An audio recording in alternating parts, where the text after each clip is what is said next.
रेणुका की शादी कुछ ही दिनों पहले शास्त्री नगर में हुई थी। रेणुका बहुत ही आलसी लड़की थी। वो दिन भर बेड पर सोती रहती या फिर मैगजीन पढ़ती रहती और घर के काम भी धीरे धीरे ही करती। एक दिन उसकी सास उसके पास आती है। बहू, आज बेसन का चिला बना दे, बड़ा मन कर रहा है। हाँ मम्मी जी, बनाती हूँ थोड़ी देर में। थोड़ी देर में? अरे थोड़ी देर में तो रात के खाने का वक्त हो जाएगा बहू। अच्छा मम्मी जी, तो फिर आप रात का खाना ही खा लीजिएगा ना। हे भगवान, कैसी आलसी बहू मिली है मुझे, हर काम को बस टालती ही रहती है। रेणुका दिन भर बस आलस पना ही करती रहती। एक बार रात के खाने पर सब बैठे हैं तो रेणुका का पति कहता है, अरे ये क्या, आज फिर से करेला? रेणुका, हफ्ते में तीसरी बार ऐसा हुआ है कि करेला बन रहा है। कुछ भी बना लिया करो। अरे इतनी सारी सब्जी मिलती है मार्केट में। हाँ, पर अब कौन मार्केट जाए और सब्जी लेकर आए, इसीलिए जो था घर पर वही बना दिया। बहू, फ्रिज खोल कर देखती तो पता चलता कि सारी सब्जियां रखी होती है, पर तुम्हारा आलसपन खत्म हो तो तुम्हारी नजर जाए ना। विशाल कमरे में आकर रेणुका से पूछता है, रेणुका, मैंने कहा था तुमसे कि मेरे लिए रुमाल ले आना। मेरे सारे रुमाल खराब हो गए हैं। तुम ले आई क्या? आज नहीं गई, कल ले आऊंगी। ओफो, पिछले 4 दिनों से मैं यही सुन रहा हूँ। बिना रुमाल के ऑफिस जाना पड़ रहा है। तुम तो बहुत ही आलसी होती जा रही हो रेणुका। आपको रुमाल की जरूरत है ना, तो खुद ही खरीद लीजिए ना। हाँ, अब वही करूंगा। तुम्हारे भरोसे बैठा रहा तो कुछ नहीं होगा। एक दिन दरवाजे पर बेल बज रही होती है और रेणुका सोफे पर बैठी होती है, पर आलस में दरवाजा खोलती ही नहीं। अरे बहू, कितनी देर से बेल बज रही है?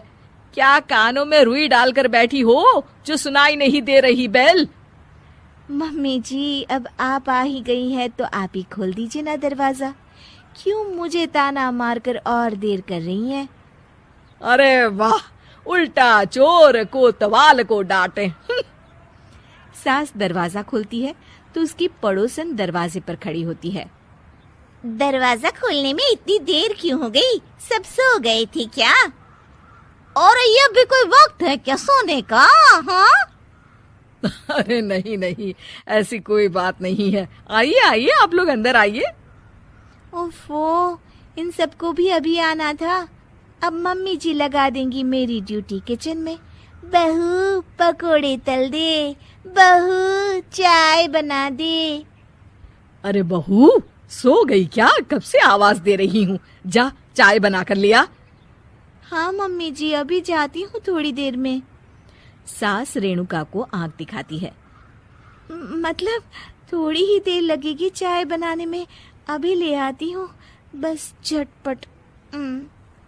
रेणुका रसोई में जाती है और इसी आलसीपन में वो चीनी की जगह नमक डाल देती है। जैसे ही सब चाय का घूंट भरते हैं, चाय थूक देते हैं। थू थू थू थू, ये कैसी चाय बनाई है तूने रेणुका? इसमें तो सारा नमक भरा है। हाँ, और ये पकोड़े, इसमें इतनी मिर्च है कि मेरी तो हालत ही खराब हो गई खाकर।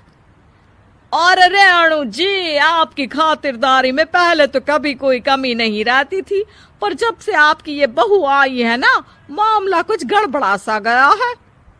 हाँ हाँ, जहाँ आप इतनी एक्टिव हैं, वहीं आपकी बहू एकदम आलसी, एकदम राम मिलाई जोड़ी लगती है।